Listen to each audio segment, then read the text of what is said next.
Welcome to Open Class. Hope you're doing really, really well. We have 4 messages that we're gonna get into today. Sorry for the delay, but I think actually things are gonna get a little easier here because Coach Michelle is gonna start doing some open classes, and I think the turnaround will be quicker very soon. But anyway, let's jump in here. I haven't really no announcements today. Just want to say, as always, nothing here is medical advice. Yeah, let's do it. Let's do it. Let's take a look at these messages. The first one is from Vipul. Maybe Vipul. I'm not sure, but I'll say Vipul. Sir, I'm having sleep problems after I stopped taking antidepressants and benzos. Now it is improving initially. It was difficult falling asleep. Now I sleep in 10 minutes, but I wake up after 3 to 4 hours of sleep daily, then fall back again in 10 minutes, but I don't feel fully refreshed in the morning. Okay, so thanks so much for sending this question. And it is quite common to start having trouble sleeping either when you start a medication or you come off a medication. And oftentimes there is, when you start taking medication or come off medication, there's some stress around that time. Maybe there's a health concern, maybe there's a there's a concern about how you will do on this medication or off this medication. And whenever we're stressed, we often sleep a little less. That's just part of like the human safety system, that when we think there may be some problem, some threat, then we are supposed to be a little bit more alert, awake, keep an eye out. And that's why we sleep a little less when we are stressed, of course. So the first kind of point I want to make is simply that whenever there's some type of change, it can often lead to some trouble sleeping. And as always, when we see that it is normal to have some trouble sleeping when there's some change, some stress, then that's so helpful, because that leads us in a path where we're not trying to change anything or do anything or think it's not normal or anything like that. So I think I just want to start off with that one. Now, I think it can also help to talk a little bit about what's called rebound insomnia, which you, Vipul, or somebody else tuning in here may have heard of. What is that? Well, rebound insomnia just means that you have some more trouble sleeping as you're coming off some medication that was sedating to some degree. And to me, this is almost always about like how you think about it rather than the chemicals. It is true, of course, that if you've been on some sedating chemical for a long time, or maybe a quite high dose, and you kind of suddenly come off of it, then your nervous system is going to be somewhat more excitable and there may be less sleep, from a pure chemical standpoint. True. But if you think about it, like if you sleep little and you're not worried about sleeping little, then it doesn't really cause any problems, because it just self-resolves. When we don't think there's a problem with it, it just goes back to like a baseline. But it's rather, this, to me, rebound insomnia is really all about knowing that you came off a medication and wondering how it's going to affect your sleep. So oftentimes, somebody is like, stop taking something and they wonder like, what's going to happen? Maybe there's a thought of like, maybe I should go back on it. What if it doesn't? What if I can't sleep off of this? And those type of thoughts, the wondering, the pondering, kind of the trying to like self-monitor and see what's happening, that leads to a lot of trouble sleeping, and that can last for kind of a long time, as opposed to like the pure chemical thing, which is self-limiting. It just resolves by itself. So I think that's good to know. Now, getting more practical here, if we think about someone who falls asleep pretty quickly, wakes up after about 3 to 4 hours, then falls back asleep without much struggle, that to me is like how most people sleep. It's completely normal to wake up. It's completely normal to be awake for some time and then fall back asleep. And oftentimes the only difference between somebody who has some insomnia like this, or calls this insomnia, and somebody who doesn't, is just that the person who doesn't, they don't remember waking up. They don't remember that, and they think they slept the whole night maybe, versus someone who has a little bit of insomnia, some hyperarousal. They remember waking up, they take note of it, and kind of like make a, they recall it. So but there's really no other difference there. So if somebody told me like I fall asleep pretty quickly, wake up a couple of times, I'm awake for some minutes, then I fall back asleep, I would say that's how all people sleep. That's completely normal. Which leads us to sort of the final question here, which is like, Vipul says, I just don't feel refreshed. I don't feel refreshed when I wake up. And that can, come from a couple of different places, but to me, what is probably the most important is to see that not feeling refreshed mostly has nothing to do with like insomnia, or meaning it has nothing to do with, I should just put it this way, it has nothing to do with like the amount of time you were awake at night. You can often have a night where you were having a lot of fun with friends, and you slept very little, and you have a busy day and you wake up and you're kind of, oh my gosh, I'm late, I gotta go. And you feel pretty refreshed, even if you didn't sleep much, you feel pretty okay, right?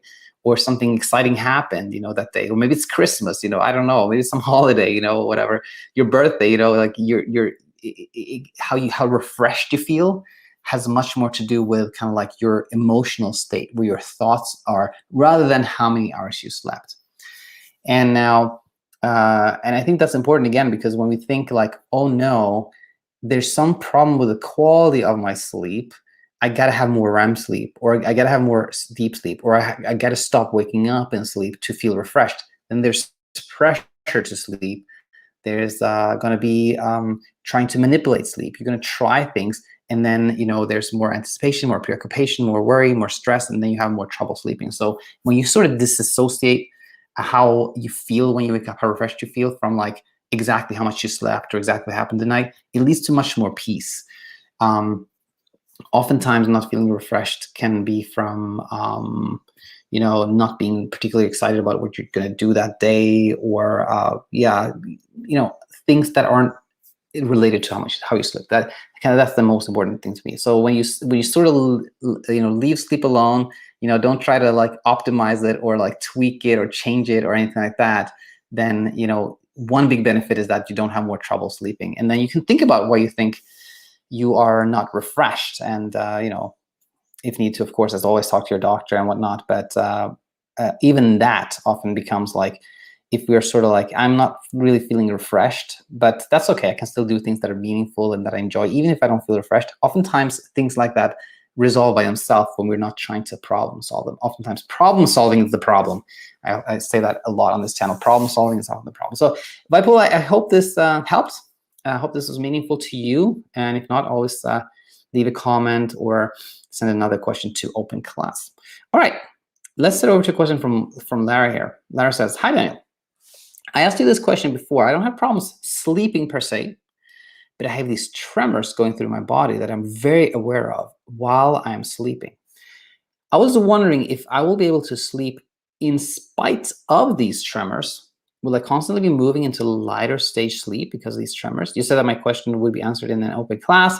I'm not seeing it yet. Can you tell me when I should look out for it? Well, this is it. So your name is going to be in the title of this video.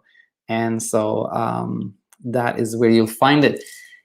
Now, I will say this, that of course, tremors like that, like, always talk to your doctor, make sure, there's nothing of concern there. But apart from that, I want to say that, being kind of jittery, tremors, twitches, jerks are very, very common when we are in some state of hyper arousal. You can think of it as like an athlete who's in the starting blocks, like they're very, very kind of like jumpy, they're like just so tense, they're ready to go, they're like so prepared for something, right? Then like somebody sneezes and they go like that, and you can often have these type of experiences with when you're hyper aroused, and they things like that, things like these hyper arousal when hyperarousal causes like triggers, twitches, jerks and things of that nature, that doesn't equate to not sleeping or sleeping less even. Like you can sleep well even if you have those, but they can often be concerned that you can't. And to me, that is what can cause someone to like not feel refreshed, etc. Is that the thought that I can't, if I have this, if this happens, then there's probably going to be a problem with my sleep quality. It's probably going to be kind of in the lighter stages, and I won't really feel refreshed. I won't be able to function well, which leads to this idea that I have to get rid of these things happening so that I can sleep well, so that I can feel refreshed, which leads to a lot of like effort, a lot of pondering. How can I do this? And hyperarousal is just like insomnia itself. Like the more you're like try to do things to like get rid of the hyperarousal, the stronger it becomes. It's sort of like a signal from your brain that hyperarousal is just a signal from your brain that like, you should be a little bit alert. And when you sort of go like, I don't want to have that signal, I don't want to hear it, I don't want to be alert, then the brain goes like, wait a minute, you're not serious here. Like you have to be alert. There's a potential problem here. I want you to be alert. And then it kind of amplifies that hyperarousal signal, if you will, because you don't want to hear it, right? So whenever we try to get rid of hyperarousal, it gets stronger. But when we're just aware of it and we're like, oh, okay, this is probably some hyperarousal, and the brain just tries to keep me safe, and I can take note of these tremors. I can take note of it, whatever happens, without any like judgment or thinking that's strange or anything like that. Then the brain sees like, oh, you're actually listening to the signal. Then things become more and more peaceful. So yeah, I think sleep can very well happen in spite of these things, and how you feel during the day actually, to me, has much more to do with how you think about things than how many hours you slept, or how much REM sleep, or how much light sleep, or anything like that was happening in the night. So I think that's kind of in summary what I thought as I was hearing this. Lara, like if it didn't make sense, just leave a comment or send another question here to Open Class. Thanks so much for submitting this one, of course. Now let's move to the question from Aryan. I'm sorry again for taking time. I know, Aryan, you were looking for this answer for a little bit, but here we go. Let's do this. Aryan says, hi, Daniel. I'm a competitive weightlifting athlete, and I only worked 3 to 4 times a week when I sleep decently well, so that my body doesn't get fatigued too much. So I don't know which days I'm going to train, as I'm so attached to it. In the past, I couldn't sleep the day before my main session. So I decided to work out only when I sleep decent or good. So the thing is that I have a competition coming up next month, and I'm wondering how I will sleep the previous day before competing. I want to give my best and compete at my full potential. Please help me regarding the situation, so as how to get full rest the day before the competition. Yes, I know wanting to sleep that day can be the issue, but it's very important today. So please guide me through the situation. I will be very grateful. Thankful to you. Thanks. Anytime, Aryan. I'm very happy that you are here, part of the community. And I think I'm seeing a live question from Stuart. We'll get to that as well very quickly. But I want to share something with you, Aryan, and anyone else that is in this state of like who's an athlete and is worried about the ability to compete and perform. So check this out, Carson. Or actually, I have to kind of Google this live here to see if I don't misspell this. Carsten, that's the same. Warholm. There it is. It is Carsten Warholm. You can Google Warholm sleepless. Okay. So this Carsten Warholm competed in the recent Olympics in the 400-meter hurdle, and guess what? He smashed the impossible 1 minute, limit, which, people had thought that would be impossible. Like it couldn't be done. The previous world record was like, I don't know, 20 milliseconds higher or something like that. He really beat it soundly. And guess what? He didn't sleep the night before. This happened after a sleepless night. And here's the funny thing. This was told to me by Andreas, who was a recent guest, who lives in Norway, and Carsten Warholm is Norwegian. He told me about this, and I had been looking for a story like this, something that I could share with anyone like Aryan, who's like worried about his performance. And I mean, this is just like, he completely obliterated the world record after sleepless night. I think that says it all, The funny thing again is, like, as I was looking for this, I was Googling like Carsten Warholm sleep and something like that. Then it turned out that the runner-up, it's an American runner, Benjamin something, he also didn't sleep well the night before this race. He also had trouble sleeping, and he also broke the previous world record, which to me like signals that it's just so incredibly normal to not sleep before a big event, and you can perform exceptionally well. Like, you can break a world record after a sleepless night. And to me, that is so important, because it just shows that you don't have to try to like really be rested, really sleep well, it doesn't matter. That's not what matters, you know. All the other preparation you do, I'm sure matters, you know, like how much you weight lift and like things like that. But how you sleep, that is not it. And like overall, when I read this message from Aryan, to me, it is very tricky when you start arranging your life around how you sleep, you know, because then there's this pressure to sleep. You know, it's kind of like you enjoy training for weightlifting, right? But then you didn't sleep well, then you don't then you don't do that weightlifting. Now your life has become limited. And like, what if you have a whole week when you don't sleep well? Like, then are you're not going to allow yourself to train for a whole week? I think it becomes really, really tricky when we start limiting ourselves like that. So I think it's more helpful to just do what you want to do, regardless of how you sleep. Of course, if you feel like, you know, I hardly slept and I don't want to push myself, you know, I think today I'm just gonna, you know, I'm just gonna allow myself to rest. That's totally fine. Of course, we never want to push ourselves, but also we don't want to limit our lives, you know, because then there's no end to how limited we become, you know. So I think, again, check out this Karsten Warhol story, and I think that can be really, really liberating. And to sort of answer the question is, the more you think that I gotta sleep this particular night because this is so important, the less likely you're gonna sleep. The more you go like, aha, it doesn't actually matter for my performance if I sleep tonight or not. That leads to peace and, you know, peaceful sleep. Okay, Aryan, hope that helped. Let's check out this. Shorefan is here live. Nice seeing you here, Shorefan. Thanks for the support. He says, hey, how cool. Anytime.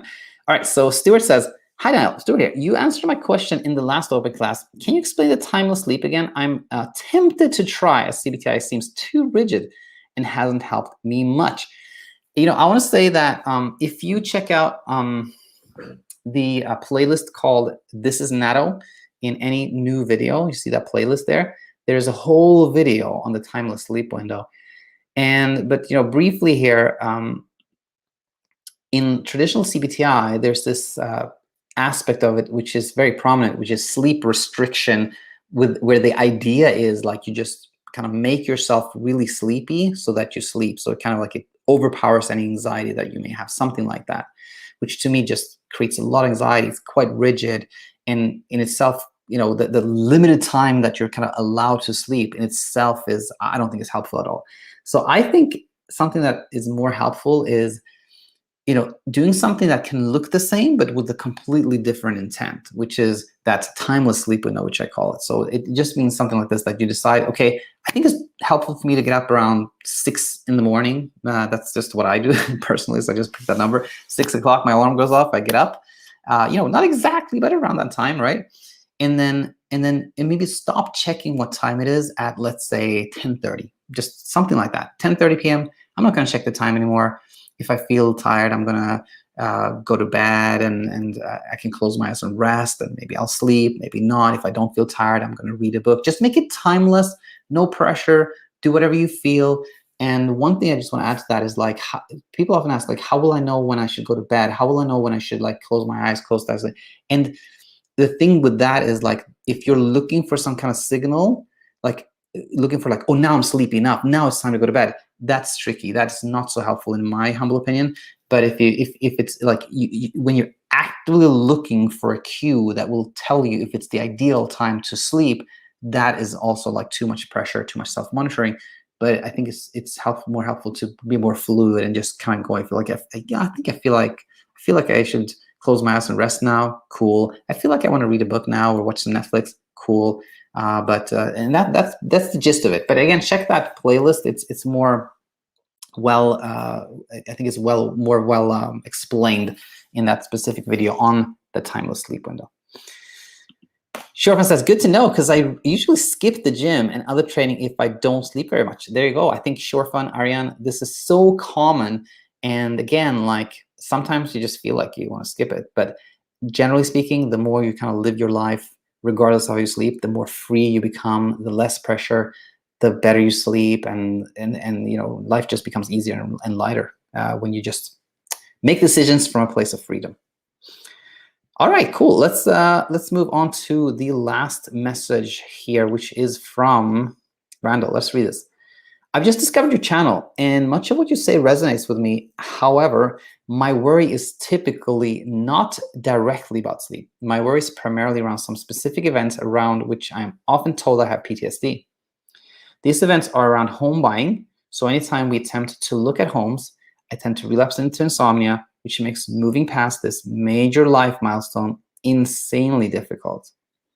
I tend to fall asleep easily, but awake extremely early in a terrible panic. I haven't found if any of your videos discuss PTSD.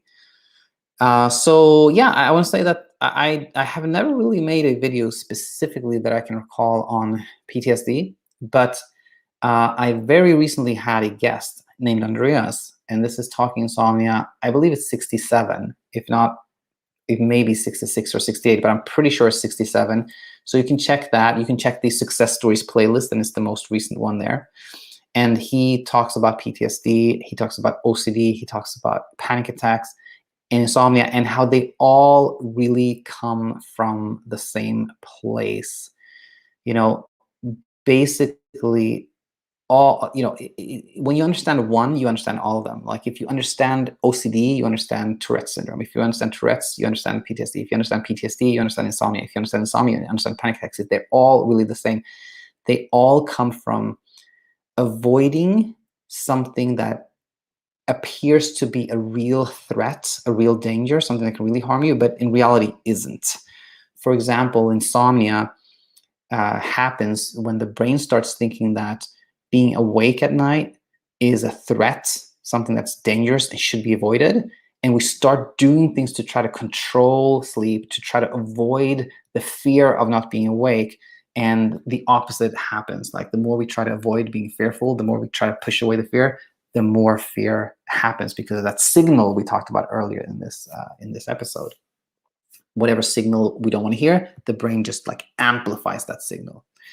So PTSD is, you know, when we've had an event that's traumatic, and then when something sort of reminds us of that event, we become fearful, often, you know, not of that happening again, but it's really just kind of like the panic, the fear. We don't want to have that. We don't want to have those emotions again. We don't want to feel that scared. We don't want to feel, you know, we don't want to be in a state of panic. And that's kind of what keeps it happening, is that the avoidance of having those emotions. So to me, like the answer here becomes really something of like more broader learning than anything specific. It becomes seeing that, you know, panic attacks comes from avoiding panic, you know, OCD comes from trying to like pressure ourselves not to do kind of that compulsion. You know, we don't want to have that compulsion, and then we have it again, et cetera, et cetera. And so I think, yeah, I don't think there was anything more practical I could say here than this. And also, and I guess one more thing is that when we, let's say you're thinking of buying a house, and you kind of like, the thought makes you kind of scared, but you're like, but I can do it. You kind of pressure yourself in a way to like go out and look at this house. For example, you look at the house, and then you're scared, like, what if I can't sleep tonight? But you hope you will. And then, you know, and then let's say it happens again, like you wake up and it's like, you know, 3 o'clock, and you kind of panic, and then you go, this is it. I can't do this anymore. This experience I had, this panic experience, this fear, it's just so strong. We can't do this house. We can't do this thing now. Well, there we have kind of the cycle that is a panic attack, for example. Like panic attacks happen because we do something, some kind of safety behavior. We think like, oh my gosh, this is going to happen. I'm going to collapse. I'm going to sit down. I have to hold on to this. And we like, oh, I'm so glad I held on to this thing because now it felt a little bit better. It seems like by doing something like that, by holding on to something, by doing that, we've avoided something catastrophic, which actually was never going to happen. And the problem is that we have created this belief that something terrible was going to happen that we were able to avoid, and therefore, as soon as we start thinking like, oh my God, that thing is going to happen again, we avoid it again, and we just create this ongoing fear of having an emotion by avoiding that emotion, right? and I think it can be the same thing like if you abort like your house hunt because you're so afraid of not sleeping, you're so afraid of the panic and the strong emotions, then you kind of just fueling that to happen over and over again. So I think when it's something that could be more practical here is that when you're sort of like, okay, I know that I'm going to have trouble sleeping when I start looking at houses, and it's going to be really, really uncomfortable, and I'm going to be up all night maybe, and I'm going to have all these emotions, but I'm still safe. I'm still safe. Nothing is actually going to harm me or hurt me. I might feel quite sleepy or fatigued or groggy or anxious the following day, but that's all. I'm still safe. So I can still actually proceed with looking at houses, or I can do whatever I want despite these emotions. I think that could be something a little bit more practical and helpful here. But overall, just spend time here. And even if a lot of the content is not on PTSD, then I think you can extrapolate so much learning from the content here that I think can really help there. Okay. Let's see. I think there was one more live question here from Sharfan. So hard to not be fearful and accept, but trying to accept and not being fearful is actively trying to sleep, which doesn't help. Let's read this one. It's so hard not to be fearful and be kind of accepting what happens, but trying to accept and not being fearful. Yeah, right. This is the question of intent, I think, from Shorefun, is like, if you're like saying, I gotta be more courageous and I have to accept this so that the fear goes away and I can sleep. Yes, that's not helpful, because ultimately your intent is to sort of try to control sleep. But when we are just, being okay with what happens in every given moment and saying I can't really control my emotions, and being accepting in that way, and being willing to have uncomfortable emotions without any intent of controlling something else, then we're just listening to the brain. Then it's just listening to the brain. We hear the signals from the brain, and those signals can therefore fade as the brain sees, oh, I don't need to warn this person about anything. They're actually listening. That can be helpful. But yes, intent, super, super important to know about. Okay, so perfect. I will conclude here. Thanks so much for tuning in, everyone. Thanks for all the questions. And for anyone who hears this and likes the content, but says, I think this is helpful, but I'd like a little bit more help on my path to sleeping well forever. Well, then head over to our website, thesleepcoachtool.com, and you can see many ways that you can find a coach to work with and get the support that you may need. So with that said, again, thanks so much for tuning in. I'll be back soon. Until then,